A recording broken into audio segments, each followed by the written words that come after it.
Hello students, welcome to all 4 e-learning classes. Okay, in the last session we are discussed about the problems regarding motion of the charged particle in the electric field. Now today's topic is about electric flux. Okay, listen.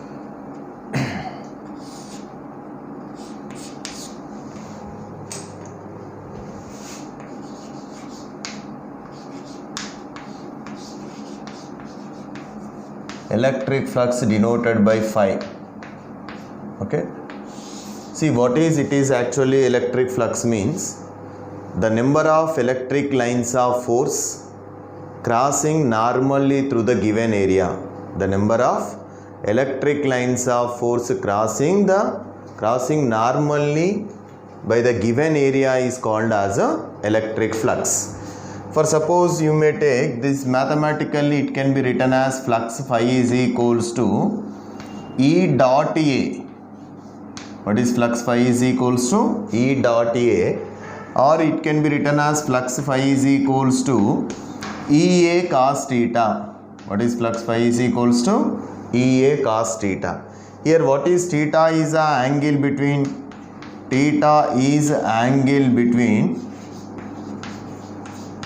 E and A. What is A means the normal drawn to the plane. The normal drawn to the given area is A here. The number of electric lines of force crossing normally through the given area is called as a electric flux. So it is a scalar quantity. What is it? Is a scalar. And what are the units? We may write like this. Listen here. Volt per meter. What are the units? Volt electric field can be written as volt per meter into meter square. Volt meter, or it is a scalar, units Weber. What are the units? Weber, denoted by WB. Okay. So this is about the electric flux. The number of electric lines of force crossing normally through the given area is called as a electric flux. Okay. So mathematical form is flux phi is equal to E dot A, which can be written as EA cos theta. Theta is the angle between E and A, scalar quantity, units Weber. For suppose here you may take, these are the direction of uniform electric field. This is the direction of uniform electric field. So how can we represent uniform means equal spacing parallel lines. Equal spacing parallel lines indicates the field is uniform here. Let us take this is a uniform electric field. Okay, the lines of force there like this. If a plane is placed, okay, here the plane is parallel to the electric field. If it is arranged a unit area of the plate placed like this. This is one metal plate of area A is placed parallelly. Electric lines of force there like this. Plane is lies in parallel to the field. Now this is a direction of normal. The normal drawn to the unit vector. Let us take this is A. See, when the plane is parallel to the electric field. Okay, when the plane is parallel to the electric field, what is the angle between E and A? Theta is 90 degrees here. What is flux passing through this flux formula? What is pi is equals to E dot A, which is EA cos theta. EA cos theta. But theta 90, cos 90 is 0. What is the flux pi is equals to 0 degrees. Okay. When an electric field is there like this, the plane is also parallel. When plane is parallel, the angle between the E and A, where A be the normal drawn to the plane. See, in such condition, what is a flux is 0. Theoretically also we can say that what is mean by flux? The number of electric lines of force crossing normally through the given area is called as electric flux. But when electric lines of force there like this and plane is along parallel, in such condition no single line is also passing normally. All are lies in the plane only. Okay. Next you may take this is a direction of uniform electric field. Okay. Now the plane is perpendicular. What is the plane is here? Perpendicular. Let us check now. The plane is a unit area is perpendicular. In such condition, this is a normal drawn. So these are the electric lines of force. A plane is placed perpendicular to each other. Electric lines of force there like this, and the plane is not parallel, it lies perpendicular. If plane is perpendicular, then the angle between normal to the plane and EA is 0. When plane is perpendicular, the angle between the normal drawn to the plane and electric field is 0. In such condition, what is theta is 0 degrees. What is the flux? Phi is equals to E dot A EA cos theta. Cos theta means here what is theta? 0. Cos 0, 1. So the flux is maximum, pi is equals to EA. This is the expression for maximum flux. Okay. If the plane, the normal drawn to the plane makes a certain angle other than 0 and 90 degrees.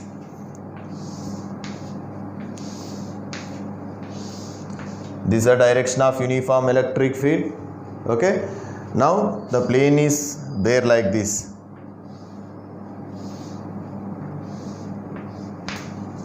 This is a plane kept, this is the direction of electric field. Now it is not a parallel, not a perpendicular, making certain angle. So in such condition, the normal drawn to the plane, makes an angle theta. The normal drawn to the plane makes an angle theta with a direction of E. What is the flux? Phi is equals to EA cos theta only. Okay, theta only here. When plane is parallel to the direction of E, the angle between the E and A is 90, where A be the normal drawn to the plane. When plane is kept perpendicular to the direction of electric field, then the angle between the normal drawn to the plane and direction of electric field is 0, the flux becomes maximum. But here, when the normal to the plane is making certain angle theta with the field E, what is the flux? Phi is equals to EA cos theta. So this is about the calculating the flux in uniform electric field. In a non-uniform electric field,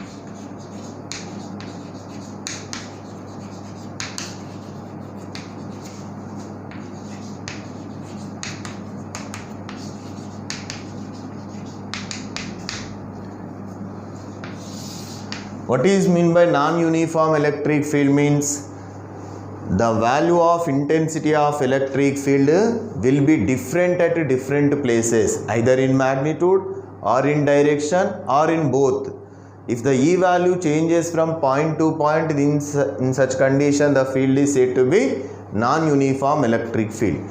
So how can we represent the non-uniform electric field graphically? Means equal, here what is uniform means equal spacing parallel lines. So the non-uniform can be represented like this.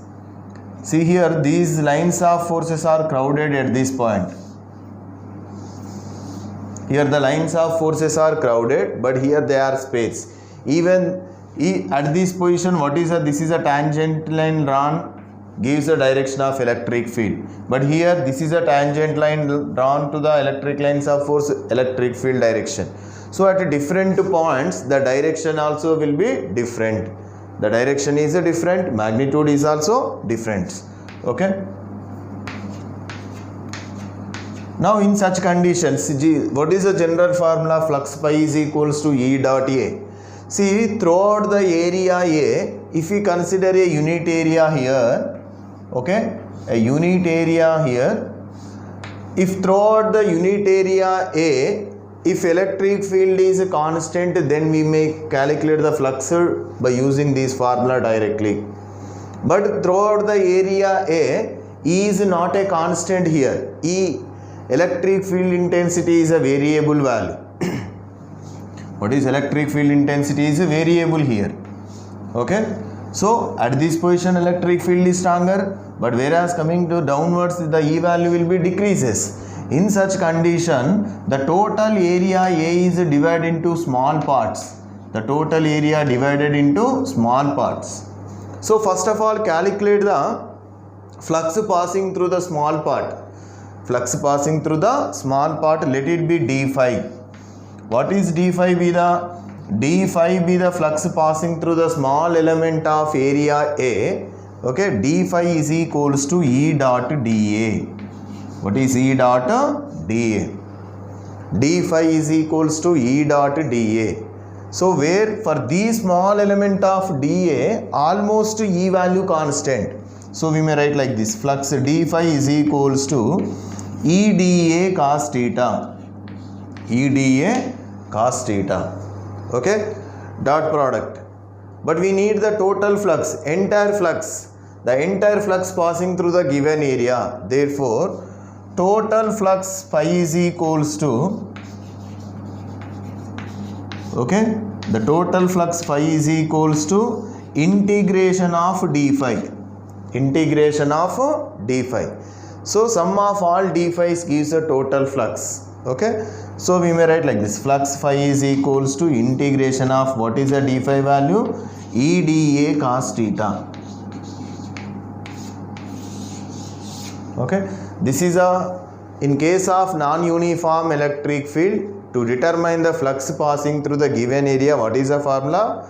Flux phi is equals to integration of d phi, where d phi is equals to E dot dA or d dA cos theta. So this is in non-uniform electric field. If it is in the uniform electric field, directly by using these expression phi is equals to E dot A, we can calculate the electric flux. Okay. Now, so based on the electric flux, listen here, we have one more important topic, that is Gauss law.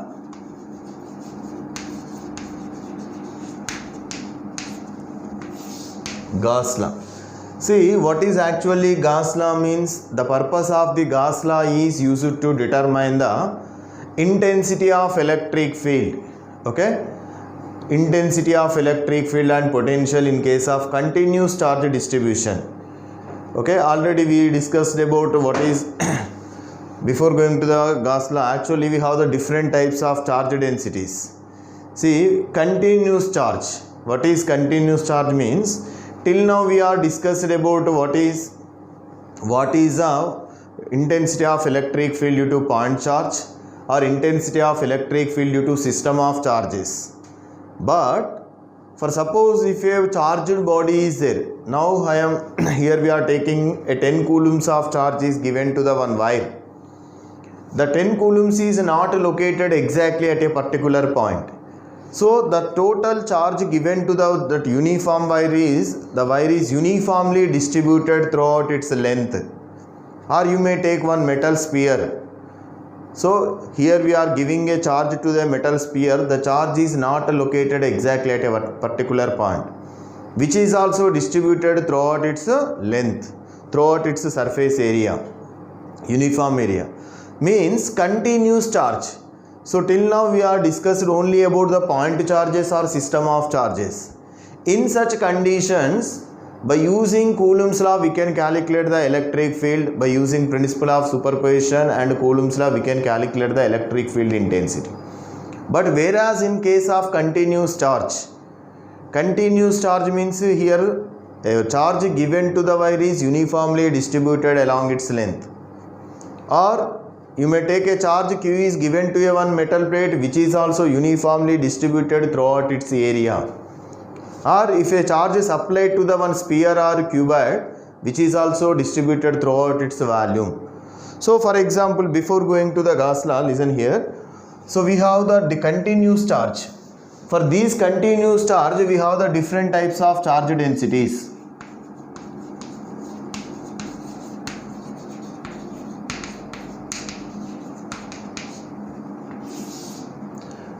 Okay, so in the charge densities, first one is linear charge density.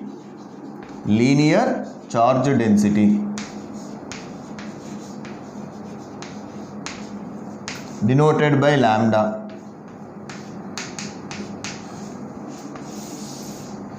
Okay, for example, you may consider a straight wire. Okay, a straight wire having a length L and given a charge Q. A straight wire having the length L given a charge Q. So in this, if you consider a small part of the length of the wire, infinitesimally very small length dl, for these dl length of the charge, what is, let the charge is dq. For this small element of length dl, let the charge is dq. Now what is a linear charge density means? The linear charge density can be defined as the charge per unit length. Lambda is equals to Q by L. The charge per unit length is called as a linear charge density. Or we may write like this, dq by dl also. dq by dl. So total length of the uniformly straight wire is L. The charge given to this wire is Q. In this we are taking a small part of length dl. For this dl length of the charge is dq. Then the lambda linear charge density can be defined as the charge per unit length.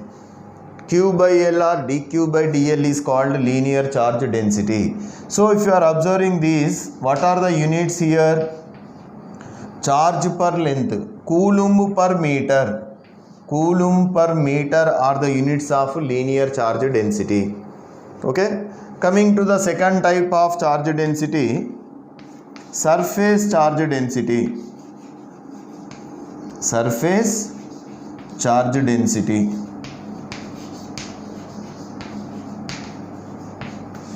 Okay, denoted by sigma.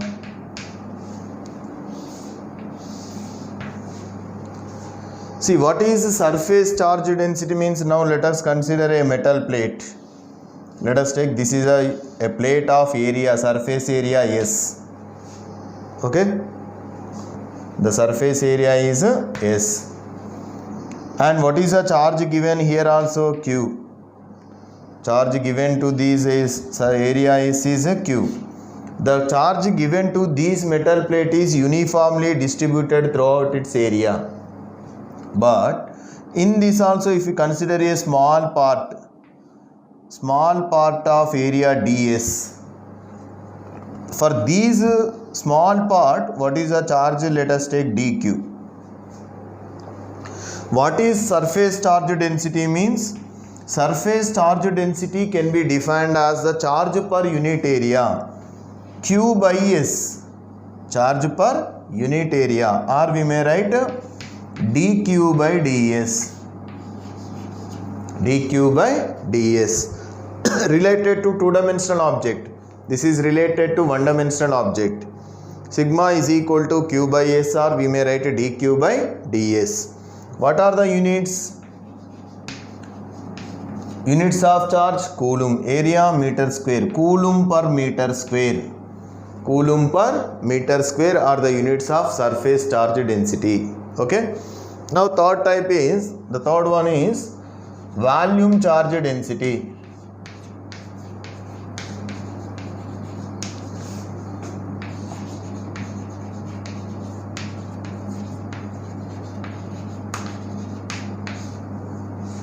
Surface linear charge density, and third one is a volume charge density, denoted by rho.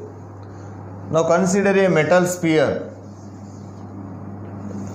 a solid sphere of volume V. So the charge given to this sphere is Q. Let the volume of the sphere is V. What is volume is V. Now in this we consider a small part of the sphere of volume dV.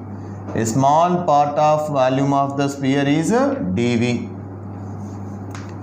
For these dV, let the charge of the small part of the sphere is dq. What is dq? Be the charge of the small part of the sphere of volume dV is dq.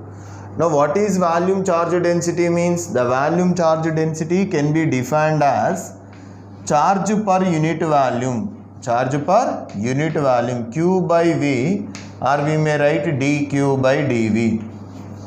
dq by dV. So what are the units here? If you are observing these value, units is coulomb per meter cube. Coulomb per meter cube are the units of volume charge density. So these are the three different types of charge densities: linear charge density, surface charge density, and volume charge density. The charge per unit length is called linear charge density. Units are coulomb per meter. Surface charge density or charge per unit area, okay, units coulomb per meter square. Volume charge density or the charge per unit volume, units coulomb per meter cube. So these are the regarding continuous charge. Regarding continuous charge, we have three types of charge densities. Okay. So next one about Gauss law. Most important in the electricity part.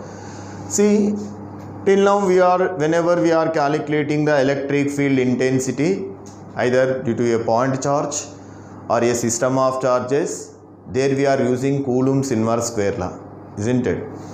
Coulomb's inverse square law we are using, and principle of superposition also we are using.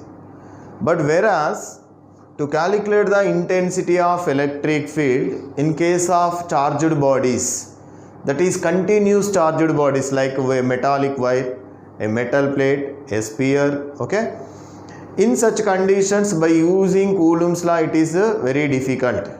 Okay, so in such conditions we are using Gauss law. So here Gauss law is a alternative for Coulomb's law.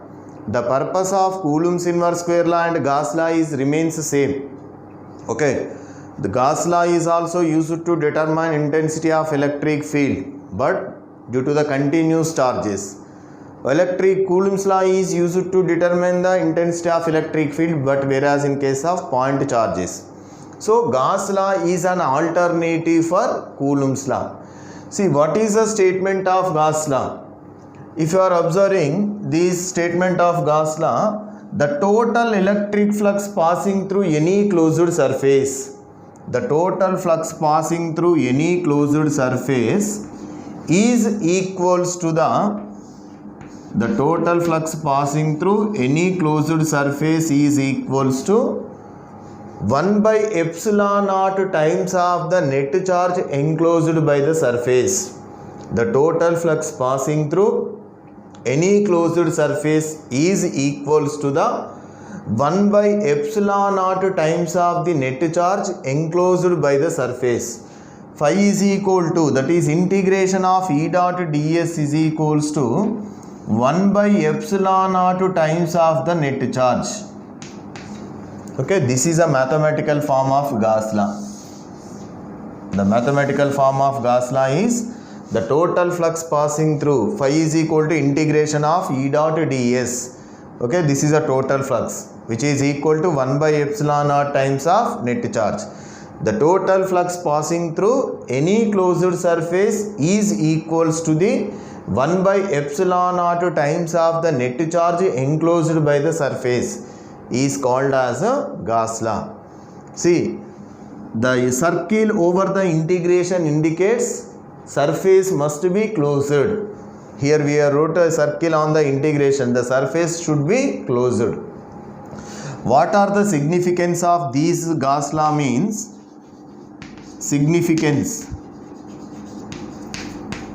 Gauss law is used to determine the electric field intensity and potential in case of continuous charge. In case of continuous charge and symmetrical bodies. And the second one is while solving the numerical problems. Okay, while solving the numerical problems to calculate the intensity of electric field, Gauss law is more useful. It is very, by using Gauss law we can calculate easily.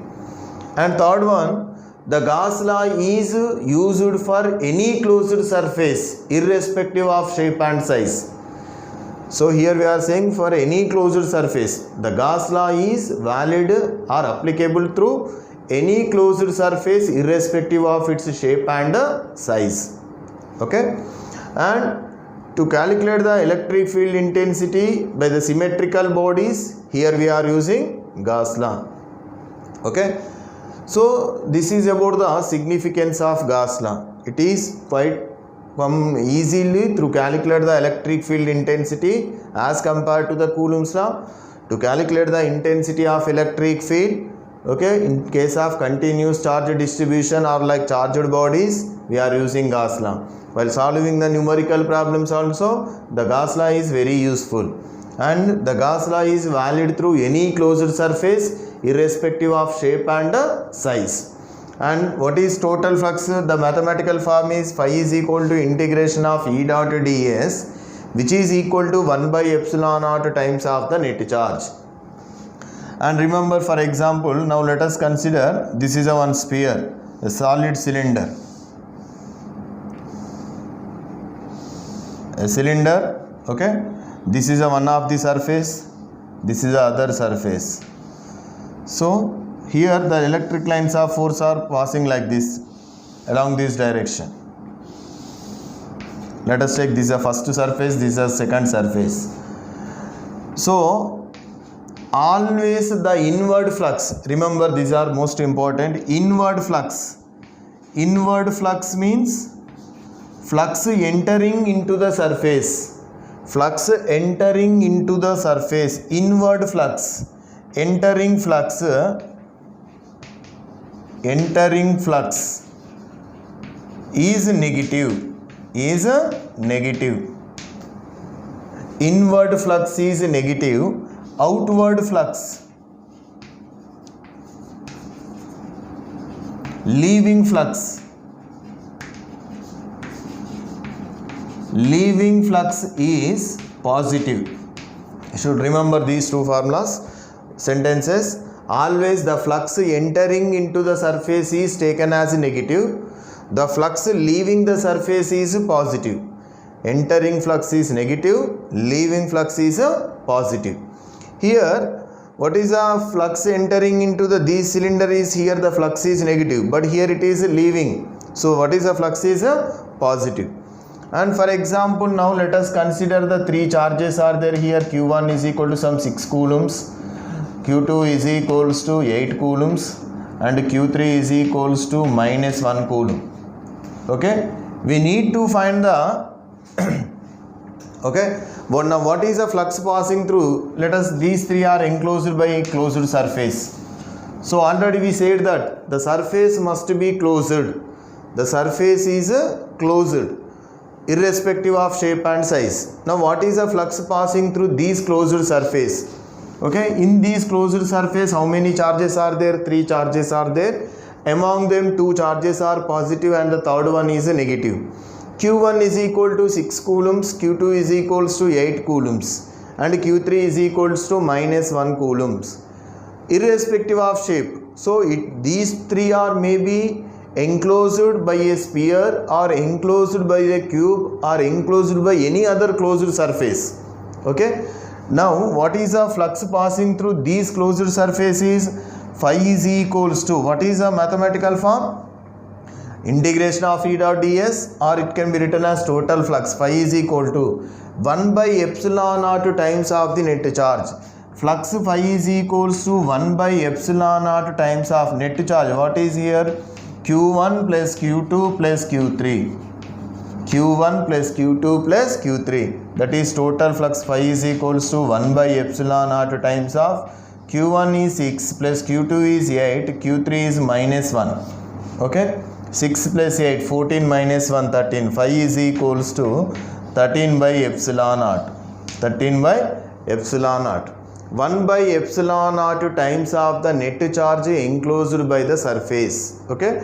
This is about the application of Gauss law. So whenever we are applying Gauss law to any surface to determine intensity of electric field by the any continuous charge, by using Gauss law, we should construct a closed surface around that body called as Gaussian surface. Okay.